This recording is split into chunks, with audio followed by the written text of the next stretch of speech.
Yeah,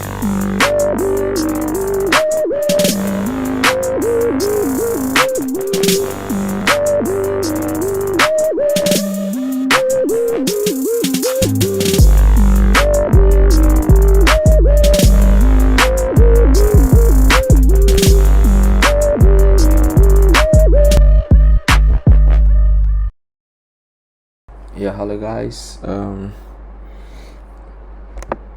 So this is the image we are going to work on today.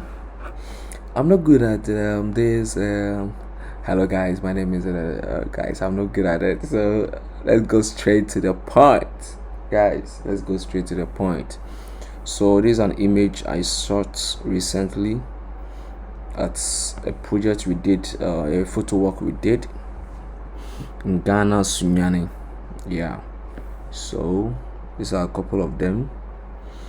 Just want to choose the one to work with. Yeah, choose the one to work with. So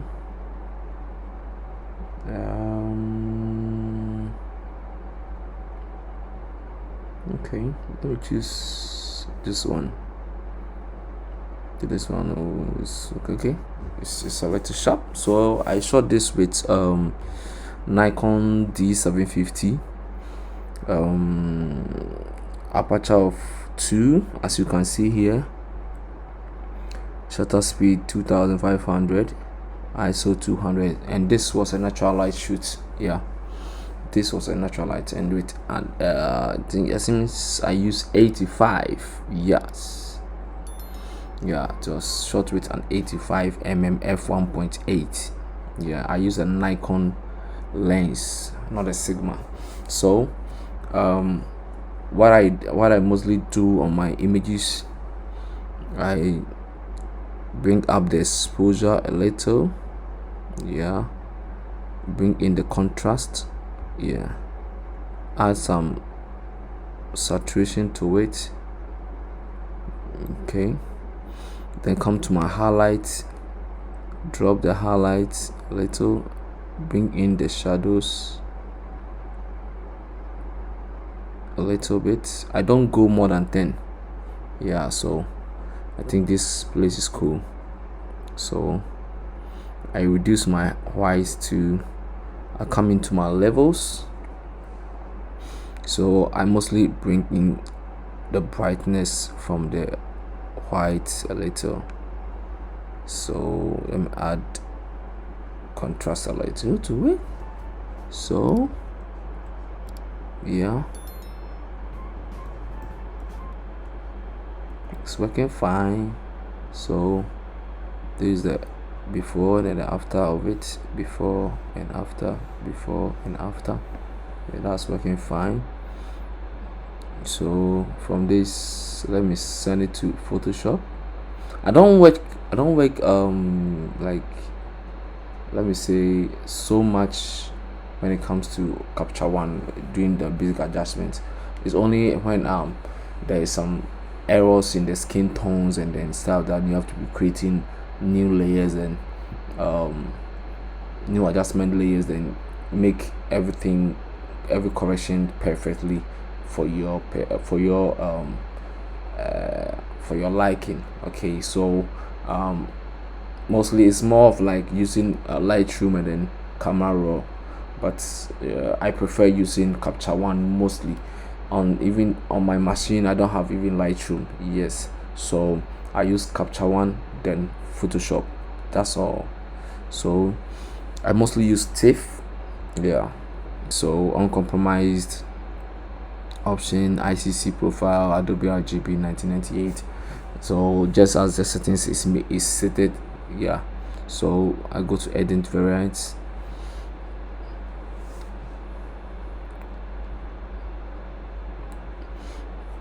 So this is the image that I'm working on now. So what I mostly do first is to crop my image to the Instagram size, because I will post it to the I'll post it. If I don't post it, the client might post it, because the model is in an IG. Okay, she's on Instagram, so she will post it. So I have to get the Instagram size so that when she posts, some of the part of the image will not be cropped away. Yeah, we are hoping to get the new size of Instagram when they say the 16 point now or something like that. We are hoping they bring it. If they don't bring it, we are going to use our 4.5, our 4x4, 4x5 or 8x10. That is going to work for us. Okay guys, let's continue. So I crop it. I wanted to enlarge it a little bit, but because the hand is at the edge of the image, if I try to increase it, it will affect the joint here, so I have to leave it this way. Click OK, enter. Yeah, say OK. Okay, so I have to duplicate the image, then I zoom in to take away the blemishes. So I mostly take my spot healing brush. Yeah, so I clean, and you always have to be very careful when cleaning blemishes. You need to there are some blemishes when you clean, it mostly affects the skin. Yeah, so when you see it's not working, you change your tool. Yeah, it's either you use clone stamp mostly work perfectly, but if you don't know how to use it, it's sometimes mess up your image if you don't know how to use it. Yeah, but for spot healing brush, it works perfectly, but you see some colors here, that means that it's affecting my image. So let me go for the clone stamp. So opacity of let me say like 30.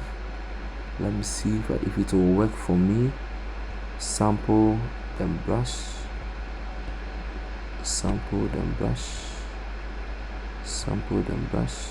It's not working perfectly. Let me see, sample brush. Okay, sample brush. Okay, but this, it makes you take a longer time to make it work perfectly. Yeah, so if I'm in a rush, I mostly do my healing brush, use my healing brush, then I go my way. I think I'm keeping so much time and I don't want to spend my time on this, so let me be quick. I think I need to play some music so that you don't get bored. You get it?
Okay guys, so I'm done now.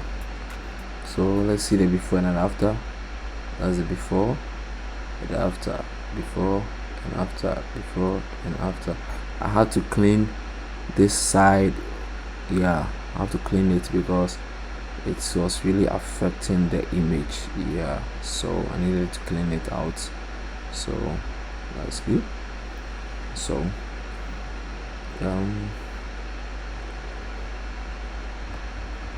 let's go to now I need to do my frequency separation. So I use the beauty retouch. You can use any frequency separation action that you have. Yeah, you can use any of them. So far as it works for you, kudos, you're good to go. I don't believe in working in a specific frequency separation action. Whatever that works for you, go for it. All that we are looking at is the final look. It is good, you're good to go. But don't make the image look more of plastic. Let it look natural. Yeah. So via Gaussian blur, then I sample a part of the image that I want to see how blurry the image look. Yeah, so I prefer to reduce the size, and the reason why I'm reducing the size is I want to see how I want to smoothen the skin and know how the skin is being formed. If the close-up image with a beauty retouch, I'll have to increase the size to maybe 8 so that I'll get much time there. I'll do more of the correcting tones, correcting dodge and bend. Then I'll spend my time there. But with this image, I'll have to work mostly on with the frequency separation, which will make that necessary corrections for me, and I'll do little of the corrective dodging and bending. Yeah, so that's the reason why I have reduced my radius. Mostly I sometimes we go up to 2.0, 1.8. Yeah, depending on the image I'm using. It's not necessary to push it up or maintain it at 6.4. You have to look at the number which will work out for you. So this worked out for me 4.4. Yeah, so I untick my high frequency and I select my Mr. Brush. So I have my wet at 20, load at 20, mix 20, flow at 20. I think the mix does not work because this brush has been unticked, so it does not work. So far, if I take it, then it is going to work, but if I don't take it, it doesn't work. But I need to have a general figure on this so that it will look beautiful on the set whenever I look at it. Yeah, and it's not necessary for you to also put up this let me say this same number on your machine or in your Photoshop. Yeah, but you have to look at the numbers which is going to work for you perfectly. Yeah, the number which is going to work for you perfectly, then you set it up to. So so let's get going. Look, I'm talking much. Yeah, so I mostly increase my brush. Yeah, I don't like small brushing the skin of my subject. I mostly want to increase my brush settings. Yeah, so I clean, so you don't drag the highlight into the shadows, so you don't drag the shadows into the highlight. You do all of them separately, but you have to blend the line in between, the line that comes off from the highlight to the shadows and then the shadows to the highlight. You have to blend them so that you don't see a line that separates them, but it just moves in like a gradient. Yeah, it just moves in like a gradient. So something like this. Yeah, so just have a blend in, so you are blending all of them in.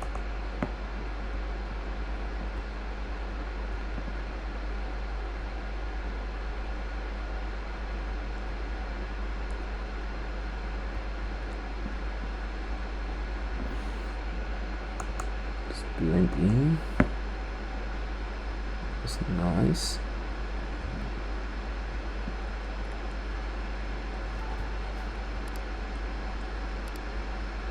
Okay, I'm going to the nose side.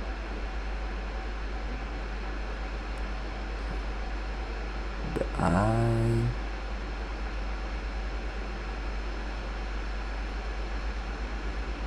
Okay, that's nice. Come here. The hand.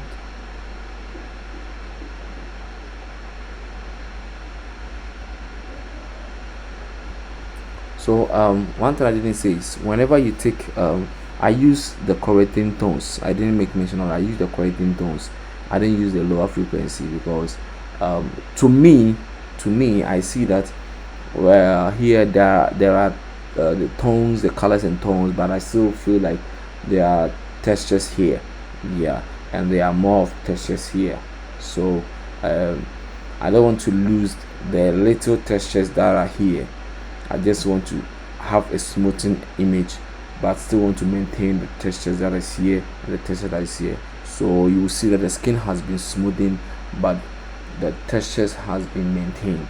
Yeah, that is to me, that's my preference. That's what I see, and that has made me have this kind of perspective of working with the correcting tones. So whenever I take these correcting tones, I have to go and take the sample all layers so that it will affect all the image.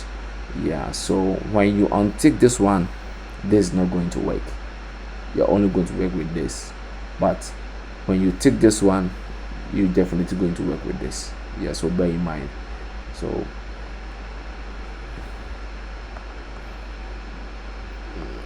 okay, let me zoom in a little. See how I zoomed out in retouching, smoothing the skin. So I have to zoom in and see where I couldn't smoothing when I zoom it out. Let me smoothing the lip too. Lip too. Yeah. That's perfectly done. That's perfectly done. Yeah. So this is how it is. See how it worked. So that's before, after, before, after. See, the skin has been maintained by this but it has been smoothing too. Yeah, so that is what I was talking about. So if I zoom out and make it a little sharp in that point. Yeah, so this is the before, after, before, after, before, after. See, the skin has been smoothing. So let's move. Now I have to do my correcting tones, the correcting dodge and bend, sorry. So I have this array correcting dodge and bend, and we have the normal, we have the strong. I mostly use the strong. So I take this one, I just select my dodge and bend helpers.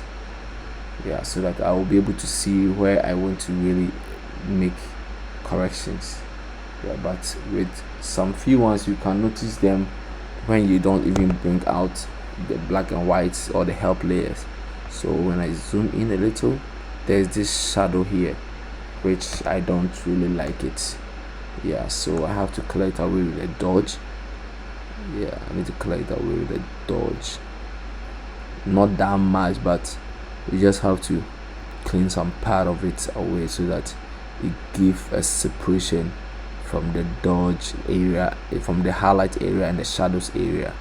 Yeah, you don't have to create a scene of a shadow in a highlight area and then a highlight in a shadow area, which will make the image not be made perfect. Yeah, there's no perfect image though, but perfect in your eyes. Yeah, you don't have that image perfect in your eyes, but sometimes we have people who also how to critique your work and tell you the kind of mistakes you do. We normally do mistakes in our works, but we don't we don't normally see people say it in your face. Yeah, that's what I said. No one is perfect in this kind of work. What you see as the perfect work, I see there's error. So do what it suits you and you see it's perfect for you, then you move on. If you're okay with it, fine. If your client is okay with it, you're good to go. Don't worry about the one who didn't pay you. Just kidding. So we need to correct all this shadows in this highlights area. We need to correct them and take them away so that I have a perfect skin correction. Yeah, I think that's it. That's the right. Oh, so correct. So where you see that the shadow is popping too much, which is wasn't supposed to pop up, you clean. Where you see the highlight is popping up too much, which is supposed not to be, you clean. So that's how it works. That's how corrective dodge and bend works. There are instances that you can only work with corrective dodge and bend to work out your image, no frequency separation. But that is when you are doing your own work, or you're doing something for a client that is being paid well. For that, you're good to go. But for some works like this, or weddings or anything, even weddings, I don't even do let me say corrective dodge and bend. I used to, but I had a motivation from a senior, a boss of a father of mine, and it changed my game. So it's not every image that you have to make a dodge and bend, or that there are some images need to be just done with the frequency separation, then you are done, then you go your way. Yeah, so this is the before of the corrective dodge and bend, and after. Before, after, before, after, before, after. See how perfectly the work is done. Yeah,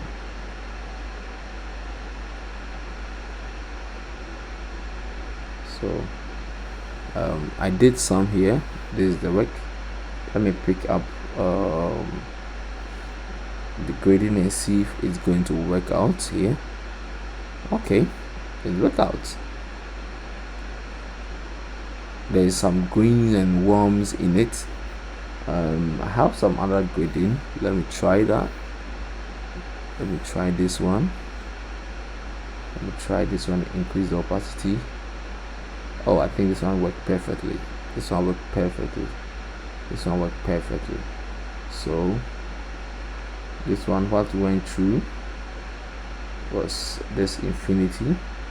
This is the selective color, so it requires more of the blacks. Increase more of the blacks. The neutrals, work on more of the neutrals. Yeah, the white, to balance the white to the magenta. So it's more of the selective color, tweaking the selective colors in everything. Yeah, see, so you have to tweak in. So this is the job of this one. Before, after, before, after. See, it doesn't see it that much. It's just a little change of it. And this color balance, just a little change of it. So this is the settings too. Make tone +3, yellows +7, +32, then highlight 2 +3, +5, then shadows -3, negative on the cyan, and -3 on the yellows. Yeah, so let me check here. Okay, here too you have the curves. just brighten it up a little, added some selective colors to it. Let me see which one is this. Okay, I work on the blacks a little, and then a little of the neutrals. Yeah, so that's it. And added some contrast, added some of the contrast to it. Then pop up the image again, bring down the image again with another curves.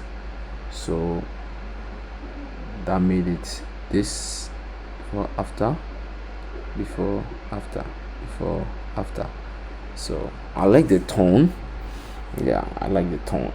So after this is done, let me go to my dodge and bend. Okay, let me delete this one so that you don't feel that I've added that.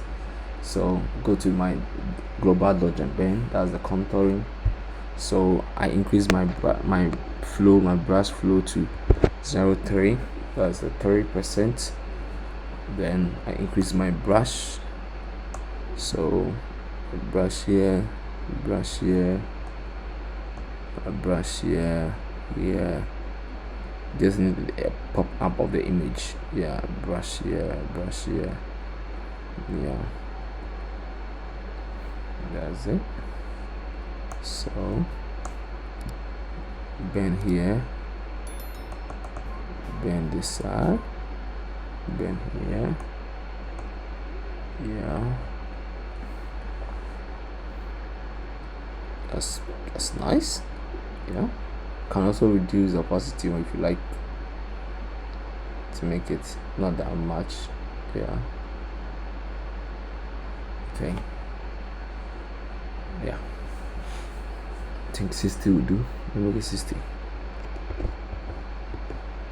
will do. Yeah, so I think that is done. Let me check on the colors, the greens, if I can tweak the greens a little.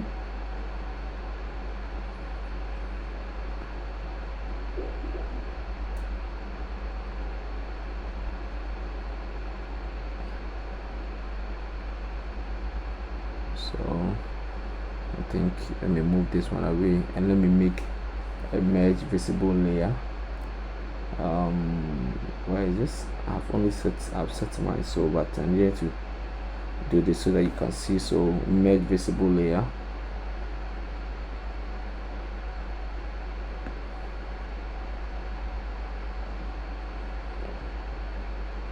no, that's not it. Which one is that? No, I'm not flattening the image.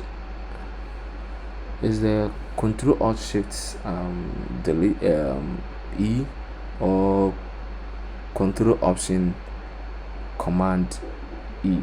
But I've made my own settings here, so I think I have to use that.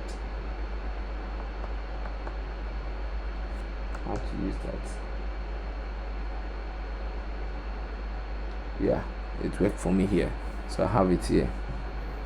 Yeah, so this is what I'm talking about. If you were confused, this is what I was talking about. So I have to go to my camera roll. So Command Option A. So this is it. So let me see the greens. I did a previous one, so let me see how it will go out with. Oh, not bad. Let me tweak it a little bit, increase it. Yeah, perfectly well. Yeah,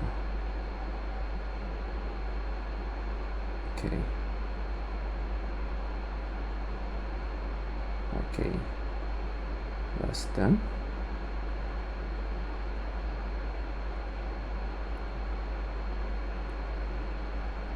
So I think this one is making the highlight back, so this one is making it good. Yeah, make this focus on the image. So that's it. Oh, that's perfect. So let me add a vignette.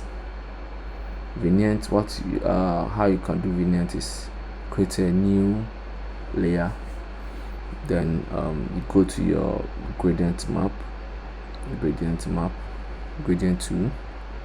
then you make sure your gradient is black on black, but a transparent one. So you have to select the radial, can push zoom out of your image, then get the image from this point on the face, then bring it down. So this is it. I was thinking it won't work, but it worked perfectly.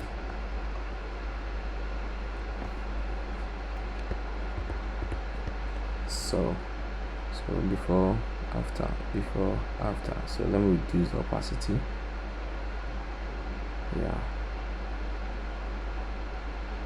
So it's focusing on her face. So her face is the main point of looking at an image. Whenever you see, just look at the face before you look anywhere else. So let me see if I can add some colors into the blacks.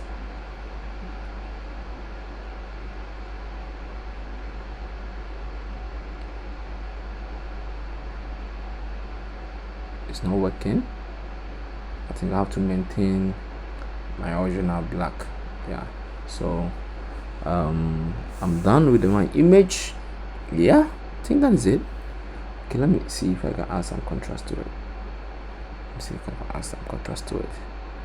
So Alt or Option, you bring in, then bring in the black. So there are more blacks than highlights, so you need to be very careful when drawing in your blacks. So I think it has popped. Let me bring it down here. That's good. So I can add my logo to it. Definitely pages are not going out, and you are not like Prince Mason and co. You have to bring your let me say your logo on it. So here's my logo. That's my logo. Wherever you place it that suits you, you're good to go. And then place it here. Perfect. Let me increase it a little. Perfect.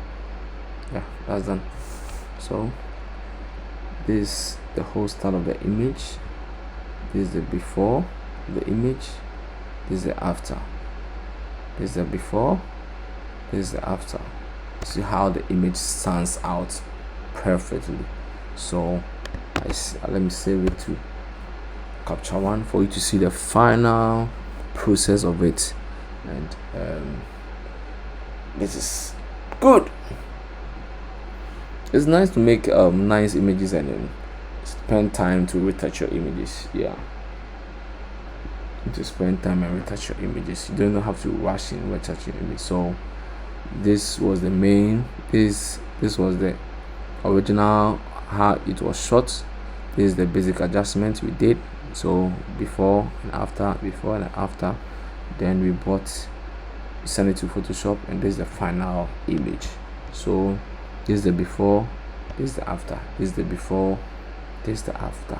So there's so much work that went through. You see the same textures in it.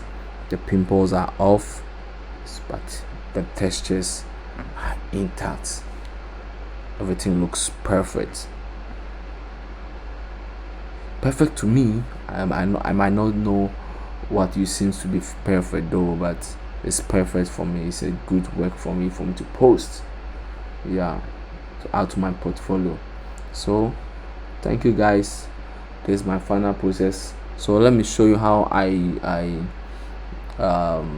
export image from Capture One to to post on Instagram. So this is the image. I right click, I go to my export. So this is how it comes. So I have my JPEG 2048 pixels for web use. Most people do it at Photoshop. That's export for web. Yeah, it's the same thing here. For Capture One has it for you that being done everything. So I need to select where I want to place the image. So I need to create a folder for it. So new folder, say photo walk, yeah, photo walk. Then choose the layer, then JPEG quality 100%, because let me reduce it a little. 1 megabyte good. It's 2 megabytes can be 1 point something megabytes, so it's not a big deal. Let me make it 100%. It's not a big deal though. So you leave all settings as it was given to you by the preset they have, or the receipts they have already. So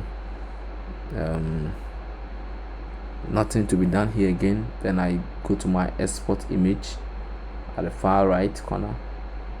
Then the image has been exported. So I go to my image, I go to my folder, go to my photo walk, and here, bam, here's the image. Everything is perfect.